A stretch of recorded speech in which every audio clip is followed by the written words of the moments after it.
श्री गणेश, श्री गणेश, श्री गणेश। वेद के ना होने के कारण ही सभी देवगण दुर्बल और क्षीण पड़ते जा रहे हैं। अब केवल माँ ही दुर्गमासुर का वध कर सकती है। किंतु क्या गणेश? किंतु भैया, माँ के हाथों दुष्ट दुर्गमासुर का वध तब तक संभव नहीं जब तक माँ और पिताश्री की भेंट ना हो जाए। माँ आज भी अपलक पीड़ा युक्त पिताश्री के काशी लौटने की प्रतीक्षा में है। भैया, हमारे लिए भी ये एक कड़ी परीक्षा का समय है, क्योंकि अब हमें केवल ऋषि जैगिश्वे की मुक्ति का ही नहीं, वरन माँ और पिताश्री के शीघ्र मिलन के लिए प्रयास तीव्र करना होगा। तभी माँ की पीड़ा भी दूर होगी और इस पीड़ा के अंत से ही सृष्टि पर छाई दुर्गमासुर नामक संकट का भी अंत संभव हो पाएगा। भैया, ज्ञात नहीं इस अंतराल दुष्ट दुर्गमासुर की अगली योजना क्या हो, इसलिए अब शीघ्र अति शीघ्र माँ और पिताश्री का मिलन अति आवश्यक हो गया है। भैया, अब जो भी करना है अति शीघ्र करना होगा, अन्यथा शीघ्र ही वेदों के न रहने का सृष्टि पर दुष्प्रभाव पड़ना आरंभ हो जाएगा। वेद विहीन होकर संसार मंत्रोच्चारण भूल जाएगा। पूजा पाठ, यज्ञ आदि की धार्मिक क्रियाएं थम जाएंगी। मनुष्य धर्म पथ से भटक जाएगा। निरंतर हराश होगा देवताओं की शक्ति में। दुराचार, अनाचार, अज्ञानता, अन्य आसुरी आचरण में वृद्धि होगी। देवता बलहीन होने के कारण अच्छाई की रक्षा करने में असमर्थ होंगे। इसीलिए समस्त संसार में अधर्म रूपी बुराई का ही बोलबाला होगा। और दुर्बलता के कारण सभी देवगण अपना अपना दायित्व निभाने में असमर्थ होंगे। देवराज इंद्र का वर्षा और बवंडर से नियंत्रण खो जाएगा। अग्नि, वायु और जल तीनों तत्वों से अपना नियंत्रण खो देंगे। सभी देवताओं की शक्तियां निरंतर क्षीण होती जाएंगी। सृष्टि संकट में आ जाएगी। अब क्या हुआ भूपा जी? जिनकी पवित्रता अक्षुण है, संसार का समस्त ज्ञान जिनमें समाहित है, वो वेद की देवी अब एक असुर दुर्गमासुर के वश में है। ये विचार मुझे अत्यंत व्याकुल कर रहा है।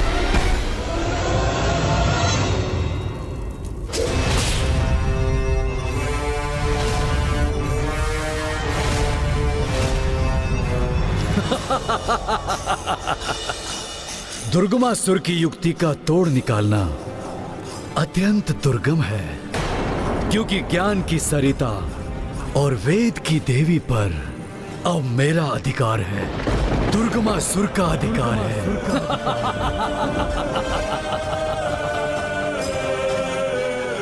अब इन्हें ऐसे स्थान पर स्थित करूंगा जहां हम असुरों के सिवाय किसी का भी पहुंचना कठिन है।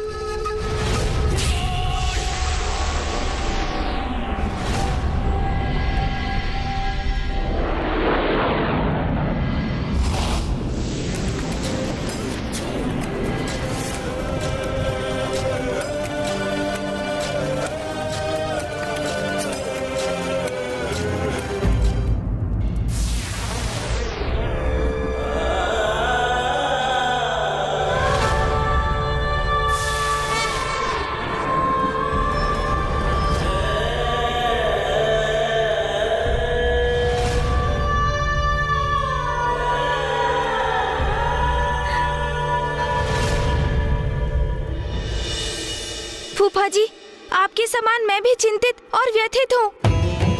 वेद माता का हरण कर ले गया दुष्ट दुर्गमासुर।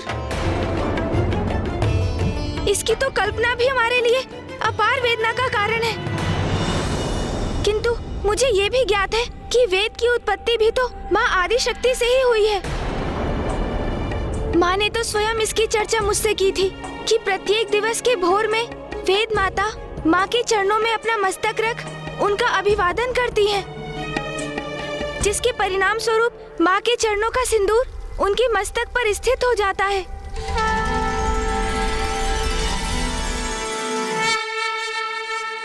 अवश्य वेद माता भी अपनी सुरक्षा के लिए माँ से गुहार कर रही होंगी।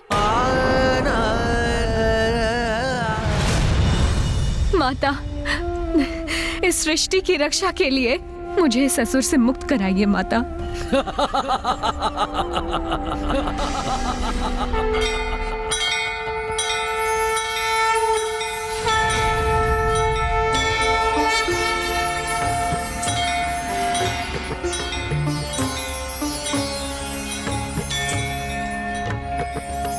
ये माँ के मंदिर में कैसी विशेष तैयारियाँ हो रही है मामा जी? क्या होने वाला है वहाँ? हाँ पुत्र गणेश, कल से नवरात्रि की तिथियां आरंभ है। देवी आदिशक्ति के मंदिर में उसी की तैयारियां चल रही हैं। कल से देवी आदिशक्ति के सभी भक्त नवरात्रों की पूजा और व्रत आरंभ करेंगे। समय का चक्र भी कितनी तीव्र गति से बढ़ता जाता है ना। मुझे तो आभास भी नहीं हुआ कि नवरात्रि का समय आ गया है। मुझे तो ऐसा प्रतीत हो रहा है कि माँ इन पावन तिथियों की सूचना देकर हमें भी अवश्य हमारे समाधान की ओर प्रेरित कर रही हैं। तुमने उचित कहा कुमार कार्तिकेय। नवरात्रि के व्रत रखने से देवी आदिशक्ति प्रसन्न होकर अपने सभी भक्तों के कष्ट हरती हैं।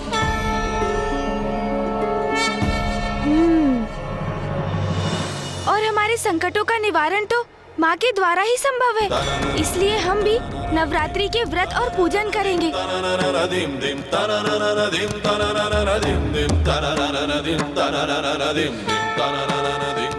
वो दुष्ट दुर्गमासुर वेद माता का हरण कर पवित्र वेदों को अपने साथ ले गया है और फूफा जी के वरदान के कारण एकमात्र माँ ही उस दुष्ट का वध करने में सक्षम है। इसलिए अब तो माँ ही हमारे संकटों से मुक्ति दिलाने का मार्ग प्रशस्त करेंगी।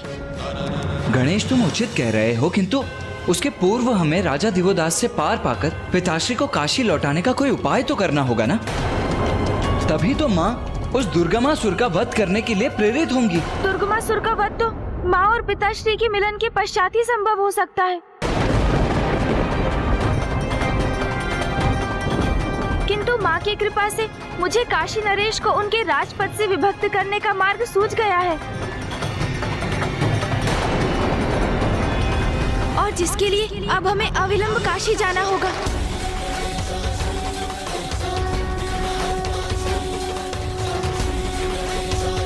गणेश जी, भले ही इस अवस्था में तो हम युद्ध नहीं कर पाएंगे और संकट के समय में हमको योगदान न करें, ये सर्वथा अनुचित होगा। सहायता तो आप सभी देवता करेंगे इंद्रदेव, किंतु युद्ध करके नहीं, माता के नवरात्रि का व्रत रख के।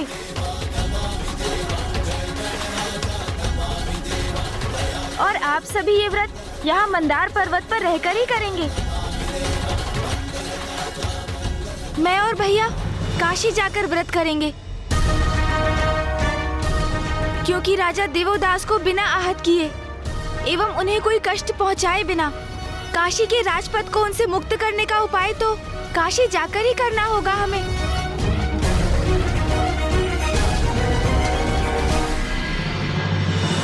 कितना बड़ा और दुर्भाग्यपूर्ण परिवर्तन आ गया है तुम्हारे वैभव में।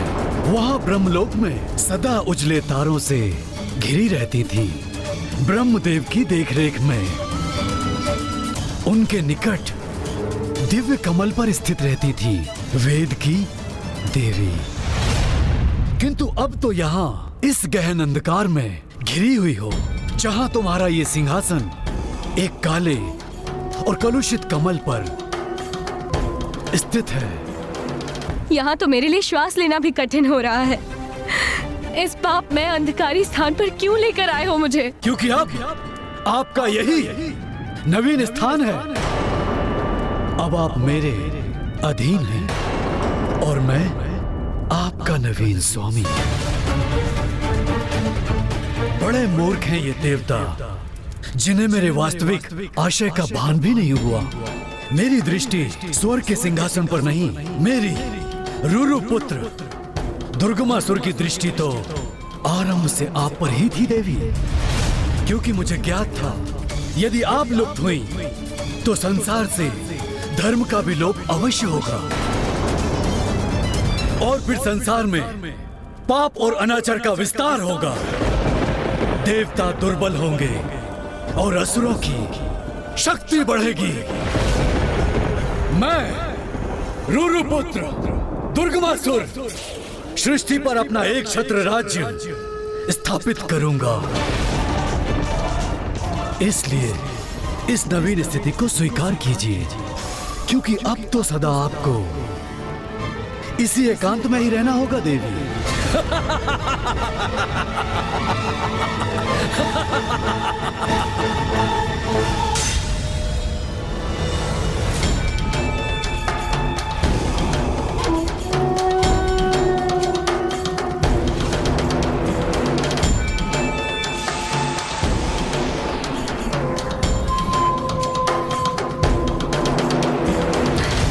माँ आदिशक्ति, रक्षा कीजिए माता, रक्षा कीजिए।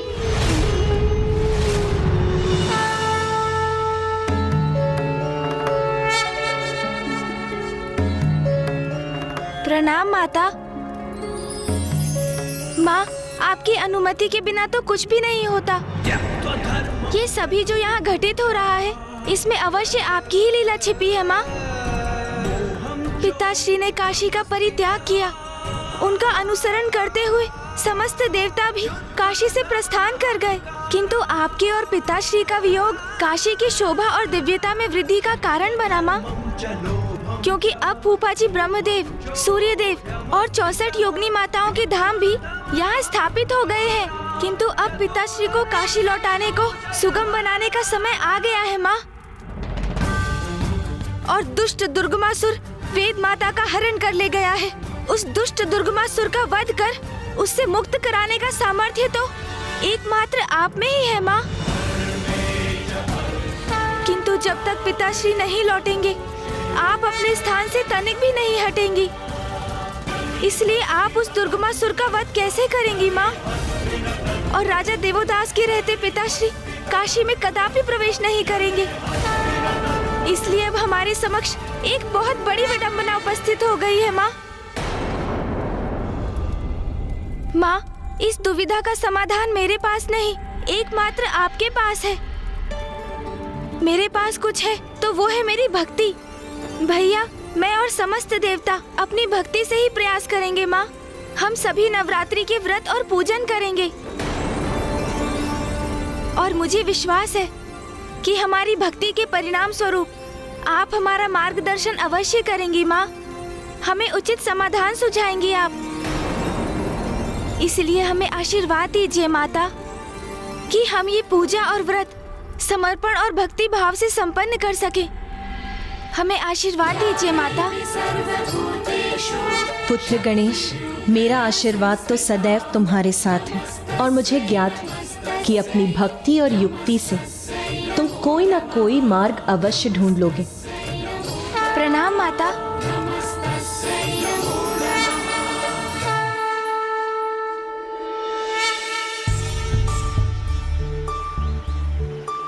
गणेश, क्या तुम इसीलिए काशी आना चाहते थे कि हम अपना व्रत और पूजन यहाँ माँ गंगा के पावन घाट पर कर सकें? नहीं भैया। तो फिर यहाँ काशी आने की क्या आवश्यकता थी? हम अपना पूजन वहाँ देवताओं के साथ मंदार पर्वत पर भी तो कर सकते थे। भैया, संसार के प्रत्येक प्राणी का कार्य समय निर्धारित है और यही व्यवस्था मनुष्यों में भी है। भले ही राजा देवोदास काशी के एक धर्मनिष्ठ और कर्तव्यपरायण राजा रहे हो, किंतु अब उनके भी संसार से मोह माया के त्याग करने का समय आ गया है और अब उनके जीवन का जो पड़ाव निर्धारित है वो है वानप्रस्थ आश्रम। यही सत्य है उनके जीवन का और यही बात राजा देवोदास को समझाना अति आवश्यक है, जिसके लिए हमारा काशी आगमन हुआ भैया। इसलिए हमारी पूजा का उचित स्थान है राजा देवोदास का राजभवन। काशी नरेश राजा दिवोदास के राजभवन में? किंतु कैसे गणेश? भैया, हमें किसी प्रकार राजा दिवोदास को नवरात्रि के व्रत और पूजन के लिए सहमत करना होगा, क्योंकि माँ की भक्ति में लीन होकर ही तो उन्हें भान होगा कि माँ और पिताश्री एक दूसरे के पूरक हैं। उन्हें एक दूसरे से दूर करने का अर्थ है उन्हें पीड़ा पहुँचाना और सृष्टि में असंतुलन उत्पन्न करना। उचित है गणेश, किंतु गणेश, हम राजा दिवोदास के भवन में जाकर उनसे व्रत और पूजन करने के लिए तो नहीं कह सकते ना? हाँ भैया, यही मैं भी सोच रहा हूँ कि राजा दिवोदास के राजभवन में प्रवेश करने का क्या उपाय है। कृपया इसे स्वीकार कीजिए ऋषिवर। आप भी लीजिए।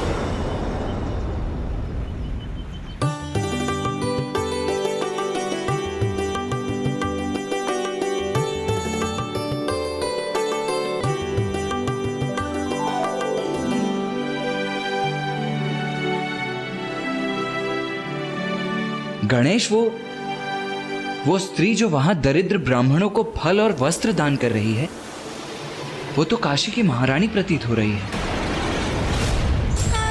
आपने उचित समझा कुमार कार्तिकेय। वो स्त्री महारानी सरला ही है, राजा देवोदास की पत्नी। अपने पति के समान वो भी बहुत नेक और धार्मिक स्त्री है। इसलिए यदि आप दोनों राजभवन में प्रवेश करने के इच्छुक हैं, तो महारानी सरला के माध्यम से ये अवश्य संभव है। हमें हमारा मार्गदर्शन करने के लिए आपको कोटि कोटि धन्यवाद माता। मैं आप दोनों की जो भी सहायता कर सकती हूँ वो अवश्य करूँगी। बस आप दोनों किसी भी प्रकार महादेव को काशी लौटाने का मार्ग ढूंढिए। महादेव की अनुपस्थिति में काशी अपूर्ण है और हम सभी नहीं, माँ आदिशक्ति भी अत्यंत व्यथित हैं। हमें सफलता का आशीर्वाद दीजिए माता। कल्याण हो।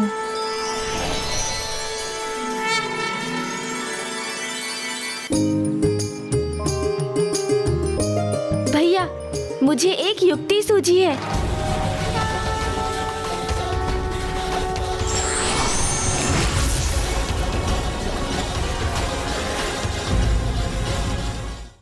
गणेश, ये क्या कर रहे हो तुम? माँ के निर्देश का पालन भैया।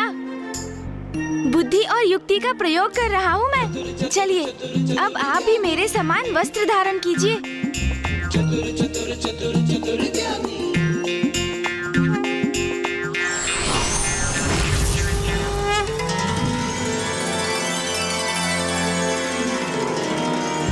गणेश, वेशभूषा तो हमने धारण कर ली, किंतु अब राजा दिवोदास के भवन में प्रवेश कैसे करेंगे?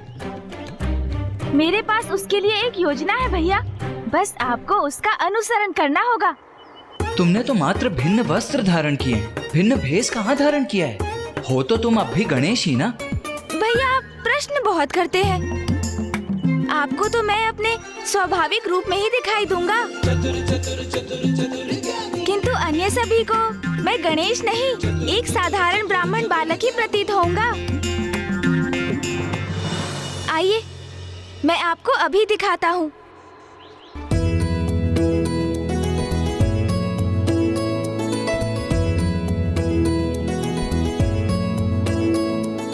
कल्याण हो माता।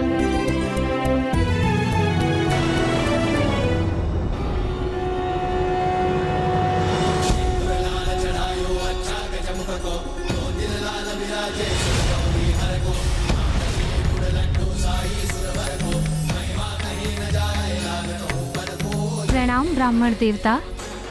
कल्याण हो माता।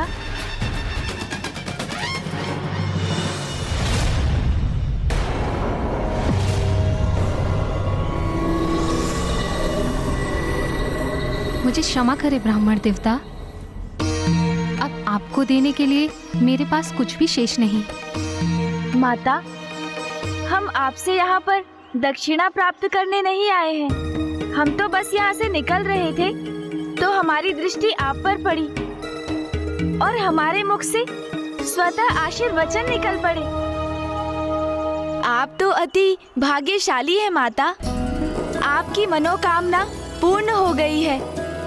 मनोकामना? कौन सी मनोकामना प्रभु? बाल्यावस्था में नाग कन्या ने ब्रह्मदेव की प्रार्थना की। प्रभु ब्रह्मदेव, मेरे पिताश्री नागराज वासुकी जी मेरा विवाह किसी योग्य नागपुरुष से करवाने के इच्छुक हैं, किंतु मेरी इच्छा है कि जब मैं उचित आयु में पहुंचूं तो मैं किसी ऐसे पुरुष, किसी ऐसे मनुष्य के साथ विवाह करूं जो धर्मनिष्ठ हो और आपका परम भक्त हो। यदि आपके प्रति मेरी भक्ति सत्य है तो मुझे वरदान दीजिए कि मेरी मनोकामना पूर्ण हो। ब्रह्मदेव ने आपकी प्रार्थना स्वीकार कर ली और आपको वरदान दे दिया। तथास्तु। समय आने पर ब्रह्मदेव के दिए वरदान के अनुसार आपका विवाह राजा दिवोदास जी से हो गया। आप तो अद्भुत हैं, ज्योतिष शास्त्र में निपुण हैं। जो घटना बचपन में घटित हुई, जिसे मैंने आज तक किसी से साझा नहीं किया, उसे आपने कितनी सरलता से ज्ञात कर लिया। जो सबसे अज्ञात है उसे भी ज्ञात कर लेते हैं मेरे अनुज भ्राता। ज्योतिष ज्ञान के प्रकांड विद्वान जो हैं। आप जैसे विद्वान के काशी आगमन से काशी धन्य हुई, किंतु आपका उचित सम्मान तो मैं राजभवन में ही कर सकती हूँ। आप हमारे साथ चले विप्रवर। मेरे पतिदेव को भी विद्वानों का स्वागत करने में बहुत आनंद का अनुभव होता है। कृपा कर हमें भी अपनी सेवा का अवसर दीजिए।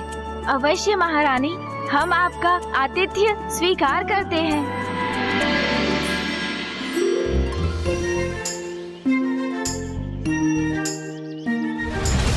अब मैं राजा दिवोदास के समक्ष जो कुछ भी कहने वाला हूँ, वो राजा दिवोदास के मन को परिवर्तित कर देगा और यही परिवर्तन माता और पिताश्री के भेंट का कारण बनकर दुर्गमासुर के अंत का कारण बनेगा। पुस्तक का ज्ञान यदि जीवन में आत्मसात ना किया जाए तो उसका साथ में होने का कोई लाभ नहीं, अपितु व्यक्ति और अंधकार में खो सकता है।